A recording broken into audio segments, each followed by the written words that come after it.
This Shabbos we learn Parshas Tazria-Metzora. A very quick message because we're almost out of time. The text of the Torah says in the beginning of Parshas Metzora, Ki savo el eretz Canaan. It's in Perek Yadalid Pasuk Lamed Daled.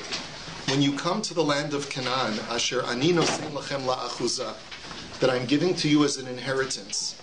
V'nosati negat tzoraas b'veis eretz achuzaschem. I shall place an affliction of tzoraas in the house of the land of your inheritance. The Kli Yakar notes some of this verbiage is very problematic. Let's take a look at source number 3. He says, Yesh ledakdek. He says, we have to look at the language and pick it apart a little bit. Lama pireit etzel nig'ei habatim ki tavo el eretz Canaan. We know that the manifestation of tsaras only occurs in Eretz Yisrael for all forms of tsaras, not only tsaras habayit, but even tsaras haguf and tsaras habeged, even with the other forms of tsarat, which are on the skin or on one's clothing, which we'll read about in this week's parsha. So why only in the context of home tsaras, house tsaras, does the Torah say when you come into the land? And why does it say the land of Canaan, Davka? Why not just say El Haaretz? Asher Gamma Amar Asher Ani Nosein Lachem La'achuza Kulo Miyutar.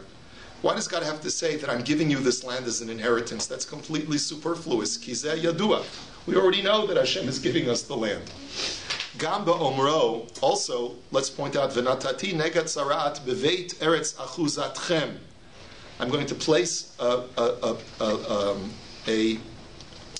plague of tsaras in the house of the land of your inheritance. Havalei lomar bevatechem. Just say it simply. I'm going to place a plague of tsarat on your houses, on the house of the land of your inheritance. So, and then skip a couple of lines, 3 lines from the bottom of this paragraph. He says, Mikol makom halashon satur kitzat. He says, and not only that, but there's a contradiction. Ki ba'omro asher ani noten lachem la'achuza. He says, and finally, there's a contradiction. First, it says that when you come into the land which I am giving to you as an inheritance, so that first part implies that it's God's land. And then, uva omro achuzatchem, you come into the land of your inheritance, the house of your inheritance. Yichesa achuzal Yisrael, ki'ilu hema ha'ochazim benachala bachem b'koach yadam. He says that implies that it's your inheritance. So, is it that God's giving us the land, or that we're inheriting the land? Is it Asher ani noten lachem la'achuza, or is it Beveit Eretz Achuzatchem? So whose achuza is it? Is God giving us the land, or are we taking possession of the land? That also is problematic. So let's see the message that the Kli Yakar takes out of this. Can't it just be like giving a gift? If I own a gift and I give it to you, it was mine now. Right, but why is this the subject then change? First, it's I, God, am giving it to you, and then the subject changes that it's your house. Why is it switched from the house that I'm giving you to your house?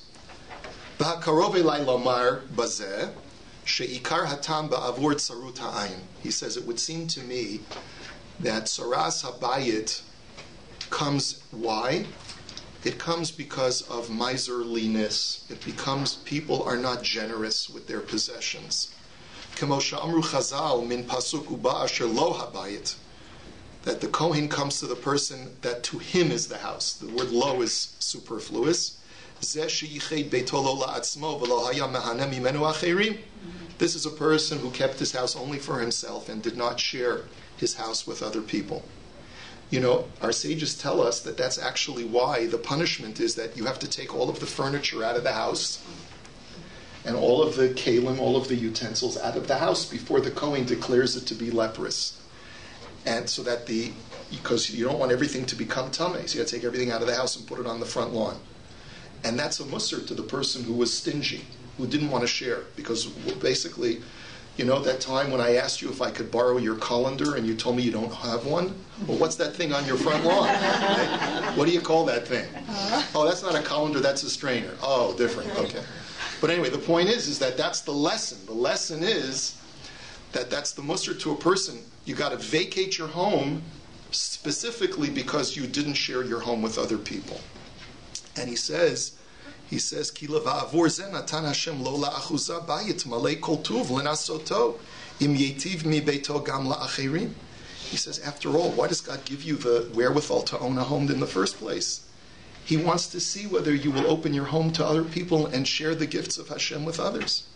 Ki li ha'kesef ve'hazav amar Hashem, because after all, Hashem is the owner of everything. V'chol masha adam noten la'achirim lo mishelo hu noten ki im mishulchan gavoa kazachile. After all, a Jew's attitude is supposed to be that whenever I share my possessions with others, they're not my possessions. I'm just a vehicle for providing others with gifts that Hashem already gave. Hashem wants me to take, they're all from God's table, so to speak, and I'm just here as a shaliach to be able to provide with others from Hashem's table.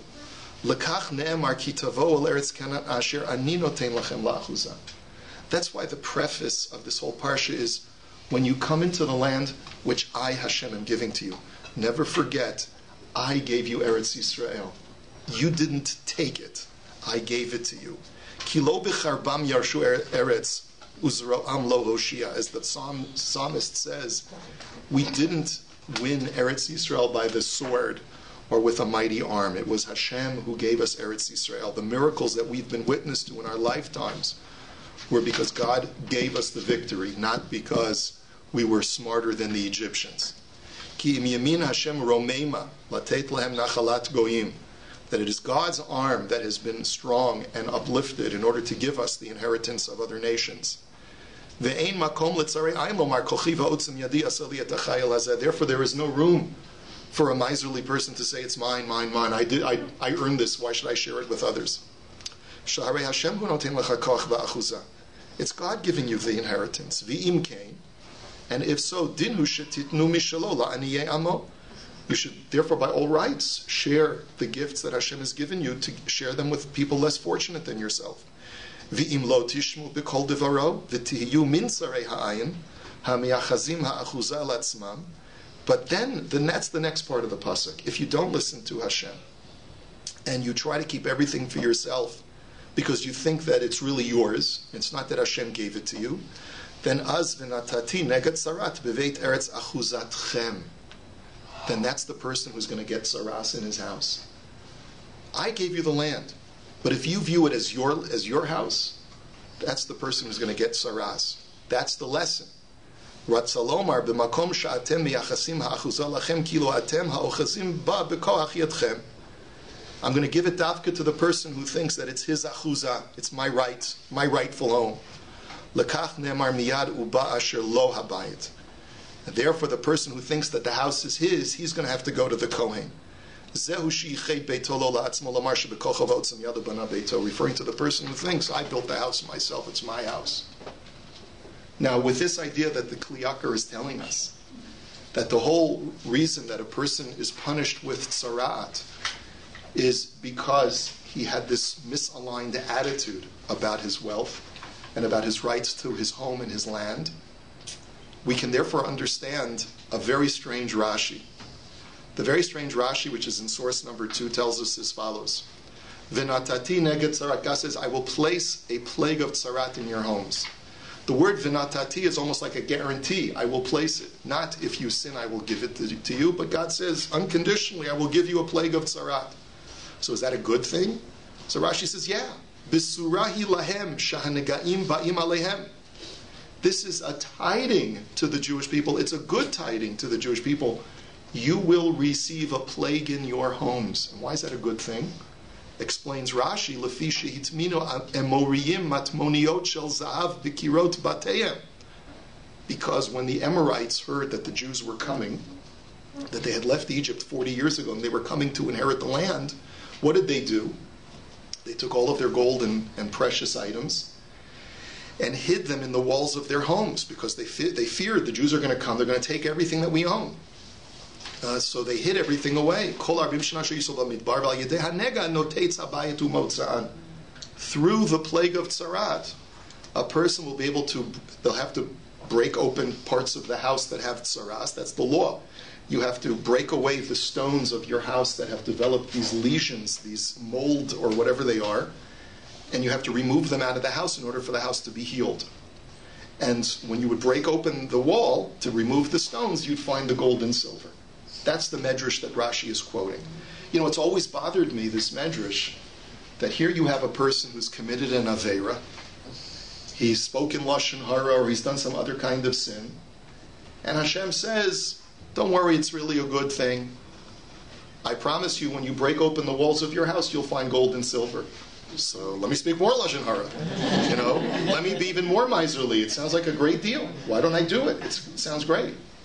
But the point, I think, that the Medrash is telling us is exactly as the Kli Yakar has said.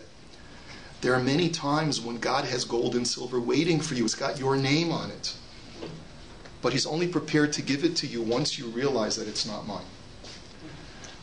Only the person who really truly views himself as a vehicle to share God's bounty with others will be deserving of receiving Hashem's gifts. And what the Medrash is saying is, I've wanted to give you the wealth of Eretz Yisrael for years. But I couldn't because I knew that you would have the wrong attitude toward it if I gave it to you on a silver platter. So you have to go through the experience of tzaras habayis to finally acknowledge that it's really not nogea li. It's not coming to me, it's not mine, it's not my entitlement. And once you've learned, once you've been humbled by that lesson, then Hashem says, then I will give you the wealth of Eretz Yisrael. I will give you the inheritance that I've always wanted to give you, which is the gold and silver of Eretz Yisrael. But sometimes we have to go through those experiences in life in order to realign our own attitudes and priorities and humility in order to be able to be deserving of the gifts that Hashem wants to give us.